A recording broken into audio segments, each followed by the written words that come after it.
Netanyahu से America खुद परेशान है।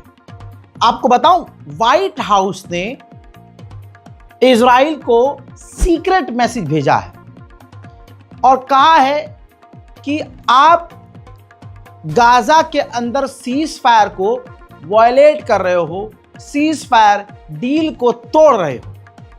आपने गाजा के अंदर जो हमले किए हैं और हमास के कमांडर को मारा है, यह सीज फायर का उल्लंघन है, इससे डील खराब हो रही है। दूसरी बात, आपने जो गाजा के अंदर ये हमला किया है, हमास के कमांडर को निशाना बनाया है, आपने इस हमले की जानकारी अमेरिका को यानी हमें नहीं दी थी। तो ये चीजें काफी खराब हो रही हैं। हजरात, ये सीक्रेटली कहा है, नेतन्याहू को ये पैगाम दिया गया है अमेरिका के द्वारा कि हम आपसे परेशान हैं। इजराइल ने आईसीसी इंटरनेशनल क्रिमिनल कोर्ट से कहा था कि आप नेतन्याहू के अरेस्ट वारंट को कैंसिल कर दीजिए, और आपको बता चुका हूं कि इंटरनेशनल क्रिमिनल कोर्ट को धमकाया भी गया था इसलिए। लेकिन अब इंटरनेशनल क्रिमिनल कोर्ट ने नेतन्याहू की तमाम बातों को रिजेक्ट कर दिया और कह दिया कि किसी भी तरह से वारंट कैंसिल नहीं किया जाएगा। सारी दुनिया आज यहूदियों का असली चेहरा देख रही है कि यहूदी समुदाय और एक ख़ास समुदाय जो भारत में है, मुसलमानों के खिलाफ कितना जहरीला है। हजरात, अब दुनिया के सामने इजराइल नंगा हो चुका है। ऐसे में अमेरिका ने अंधा पैसा खर्च करने का वादा किया है। Israel already social media platforms को खरीद रहा है। चैट जीपीटी और जेमिनी जैसे एआई टूल्स को ऑलरेडी इजराइल ने खरीद लिया है कि वो उसके हिसाब से काम करें। अब ये है अमेरिका का ऑफिशियल, जिसे अमेरिका ने नियुक्त किया है, ऐसी पोस्ट दी है जिस पोस्ट पर यह रहकर सोशल मीडिया पर कंट्रोल करेगा।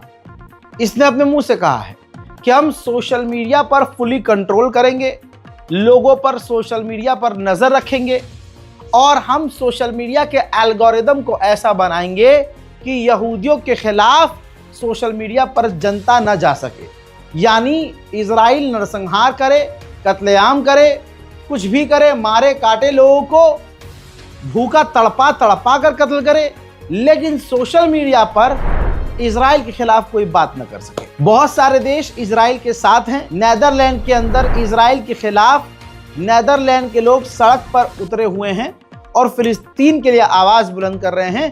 तो नेदरलैंड की पुलिस भी अपने ही नागरिकों को गिरफ्तार कर रही है।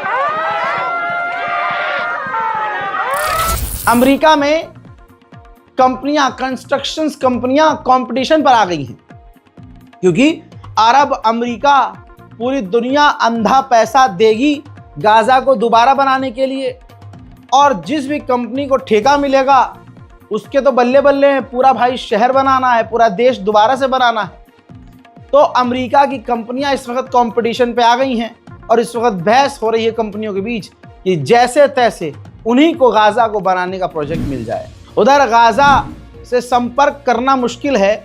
गाजा के अंदर जो हमारे अपने, जिनसे हमारे कॉन्टैक्ट्स हैं, वो बता रहे हैं, बल्कि तस्वीर दिखाता हूँ, ये देखिए, ये एक छोटी सी तस्वीर है। जो तस्वीर मेरे पास है, दर्दनाक मैं दिखा रहा हूँ।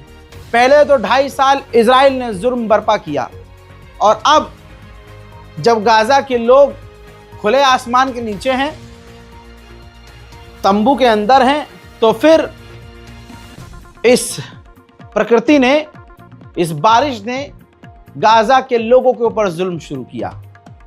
अब आप देखिए, टेंट डूब चुका है, गाजा का ज्यादातर इलाका पानी में डूब गया है, सड़कों और किनारों पर जगह जगह कचरा है, सफाई नहीं हो सकी है।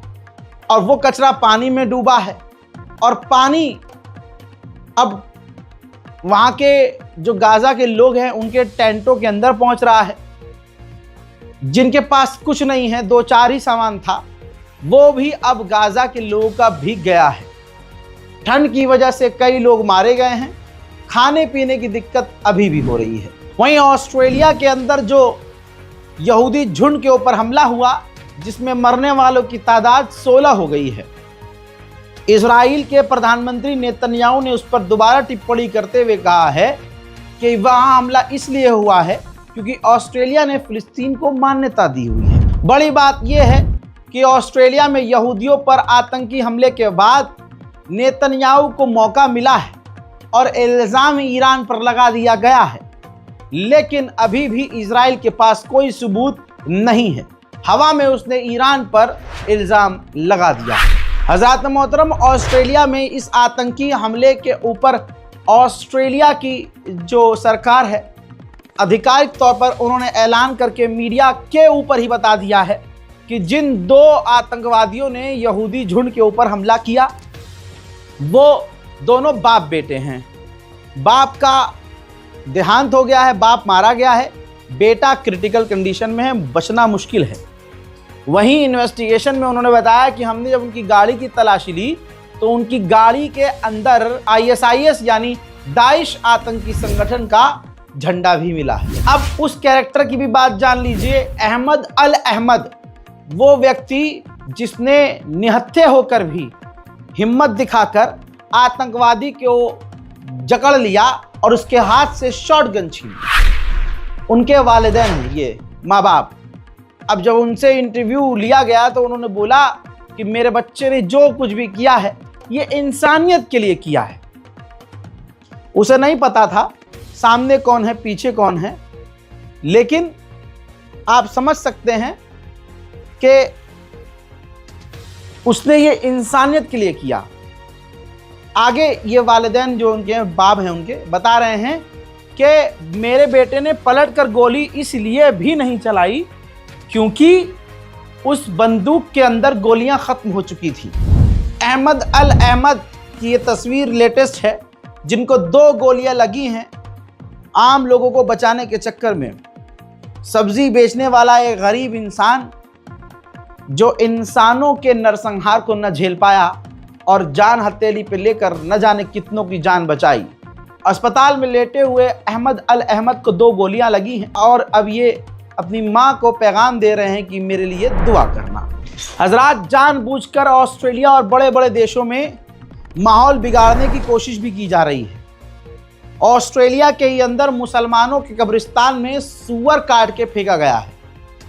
अब इस पर इन्वेस्टिगेशन शुरू हो चुकी है। जाहिर सी बात है, कोई तो ऐसा देश है, कोई ऐसा ग्रुप ज़रूर है जो पूरी दुनिया में मुसलमानों के खिलाफ नफरत फैलाना चाहता है। उधर रोज की तरह वेस्ट बैंक में इजराइल ने एक और टीनएजर लड़के को, फिलिस्तीनी को गोली मारकर कत्ल कर दिया है।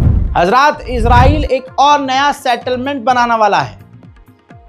इस प्रोग्राम के जरिए रामल्ला को वेस्ट बैंक से इजराइल काट देगा और वेस्ट बैंक पर ऑलरेडी इजराइल का लगभग कब्जा हो चुका है। आपका पसंदीदा मोहम्मद बिन सलमान इस पर बोल नहीं रहा है। तमाम अरब देश चुपचाप ये देख रहे हैं। इजराइल ने $68 मिलियन जो हैं फिलिस्तीनियों से जब्त किए और उसको शिनबेट यानी अपनी जो जासूसी एजेंसी है शिनबेट, उसको दे दिए। बात करें फिलिस्तीन के वेस्ट बैंक की तस्वीरों की तो ये देखिए, रोज की तस्वीर है, रोज यही हो रहा है। वेस्ट बैंक में फिलिस्तीनियों के ऊपर जो इजराइल के सेटलर हैं हमला कर रहे हैं, उनके घरों पर, गाड़ियों पर, उनकी प्रॉपर्टीज पर हमला कर रहे हैं और उनको डरा रहे हैं और उनके इलाकों और घरों पर कब्जा कर रहे हैं। यही तो कहानी है कि इजराइल किसी को नहीं बख्शता। वेस्ट बैंक के अंदर 2 अमेरिकी एक्टिविस्ट थी जो फिलिस्तीनियों की मदद कर रही थी। इजरायली मिलिट्री ने उन दोनों अमेरिकी एक्टिविस्ट को ही किडनैप कर लिया। हजरात, यूरोप अभी भी, बहुत सारे सोर्सेज हैं, सबूत हैं, यूरोप अभी भी बहुत सारे हथियार, भारी मात्रा में हथियार इजराइल से खरीद रहा है। जिसका फायदा इजराइल को मिल रहा है और दबाकर इजराइल के पास पैसा पहुंच रहा है। अमेरिका का एम्बेसडर जो तुर्की के लिए है, उसी ने बयान दिया था तुर्की में रहते हुए कि हम तुर्की को F-35 फाइटर जेट देंगे। न जाने पीछे से क्या खिचड़ी बनी है। आपकी स्क्रीन पर देखिए, वही इंसान, अमेरिका का वो एम्बेसडर जो तुर्की के लिए है, वो अब नेतन्याहू से मिलने के लिए इजराइल पहुंचा है। जाहिर सी बात है, इजराइल ने बुलाया होगा इनको समझाने के लिए कि इजराइल नहीं चाहता कि आप तुर्की को हथियार दें और तुर्की को F-35 दें। सरकारें चाहे कितना भी खुलकर इजराइल का साथ दें, लेकिन जनता फिलिस्तीन के साथ नजर आ रही है। कनाडा में भी फिलिस्तीन के लिए आवाज बुलंद है। End the siege on Gaza now. End the siege on Gaza now. End the siege on Gaza now. उधर स्कॉटलैंड में बीबीसी के दफ्तर के बाहर फिलिस्तीन के समर्थन में लोग इकट्ठा हो गए। Oh no!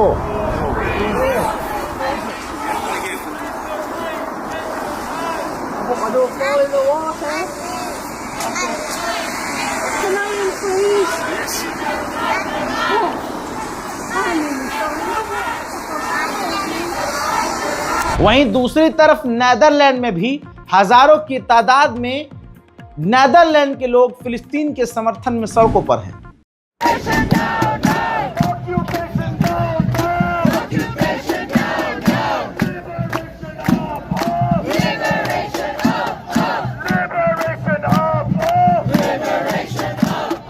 जर्मनी की पुलिस क्या कर रही है आपको मालूम है, लेकिन तमाम जुल्म के बावजूद जर्मनी की जनता फिलिस्तीन के लिए सड़कों पर है।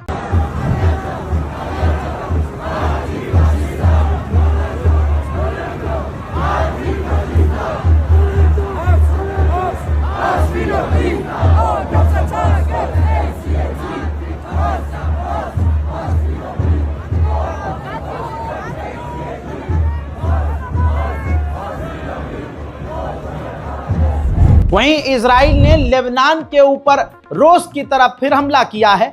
आज के हमले में 3 आम लोग मारे गए हैं। हजरात, ये बुलडोजर की हालत देखिए। लेबनान के अंदर जो बुलडोजर लेबनान की सरकार के लिए काम कर रहे थे, इजराइल ने हवाई हमला किया और निशाना बनाया उन बुलडोजर्स को और तबाह कर दिया। लेबनान की सरकार पिट रही है, लेकिन जो उसका भला चाहते हैं उसी को कोस भी रही है। अब लेबनान के विदेश मंत्री ने कहा है कि हमारे मुल्क में ईरान का रोल काफ़ी गलत है और हम चाहते हैं कि सन 2026 के आखिर तक हिजबुल्लाह हथियार डाल दे। उधर लीजिए, कबूलनामा आ गया ISIS का। दाइश संगठन ने सीरिया के अंदर जो हमला हुआ, जिसमें 3 अमरीकी मारे गए, जिम्मेदारी ले ली है और ISIS ने कहा कि हमने दर्जनों अपने हमलों में सीरिया के फौजियों को कत्ल किया है। अब सीरिया के अंदर 3 अमरीकी मारे गए, ये बड़ी बात है। 300 सीरियाई मारे जाए, ये बड़ी बात नहीं है। इसलिए जोलानी ने लेटर लिखा है डोनाल्ड ट्रंप को, और जो सीरिया के अंदर 3 अमरीकी मारे गए हैं उसका दुख जताया। सीरिया की गवर्नमेंट ने, सीरिया के जोलानी की फौज ने उन हथियारों को जब्त कर लिया है जो हिजबुल्लाह के पास जा रहे थे। मोहतरम हजरात, गाजा फिलिस्तीन की मदद ज़्यादा इस वक्त ज़रूरी है क्योंकि हालात बदतर हो गए हैं। इस बारकोड का इस्तेमाल इसीलिए कीजिए ताकि गाजा और फिलिस्तीन के लिए हम कुछ कर सकें। खाना पानी कम से कम हम वो बेसिक जो चीज़ हैं वो हम पहुंचा सकें। स्कैनर काम ना करे तो नीचे बैंक अकाउंट नंबर है जो सेविंग अकाउंट है, और IFSC कोड है, और कोटक महिंद्रा बैंक है, नाम आएगा अली रजा। तो बैंक ट्रांसफर के जरिए भी कोशिश की जा सकती है कि गाजा के लिए हम कुछ न कुछ कर सकें। कुछ नहीं कर सकते तो पूरी दुनिया के लिए, उम्मत मुस्लिमा के लिए दुआ कीजिए कि दुनिया में शांति और अमन आए। फिलहाल के लिए इस रिपोर्ट में इतना ही। वस्सलाम।